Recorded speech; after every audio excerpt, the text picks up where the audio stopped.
भोजपुरी के power star Pawan Singh का जन्मदिन 5 जनवरी को मनाया जा रहा है और जबरदस्त तरीके से हर साल की भांति भी इस बार भी बिहार के आरा जिला में जहां पे पवन सिंह का घर है वहीं पे जन्मदिन मनाया जा रहा है।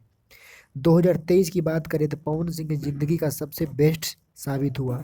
2023 में पवन सिंह ने भोजपुरी इंडस्ट्री को एक से बड़ा एक गाना और एक से बड़ा एक फिल्म बनाई।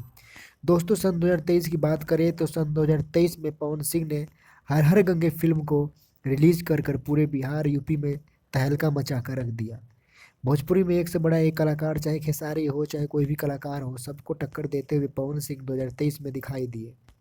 वहीं पे फिल्म की बात करें तो एक तरफ संघर्ष खेसारी लाल की और एक तरफ पवन सिंह की फिल्म हर हर गंगे दोनों को एक ही दिन रिलीज किया गया, लेकिन दोनों एक दूसरे पे भारी पड़ते हुआ दिखाई दिया। लेकिन बात करें हर हर गंगे की तो हर हर गंगे ने धूल चटा दी संघर्ष टू खेसारी लाल की फिल्म को। लेकिन हर हर गंगे की बात करें तो हर हर गंगे ने बहुत बड़ा रिकॉर्ड अपनी फिल्म को नाम करने में बनाई। अगर आप पवन सिंह का फैन है तो इस वीडियो को लाइक और चैनल को सब्सक्राइब जरूर करें, जिससे कि हम आपके पास एक से बढ़ के एक न्यूज़ और एक से बढ़ के एक वीडियो बनाकर जरूर पेश करें। धन्यवाद।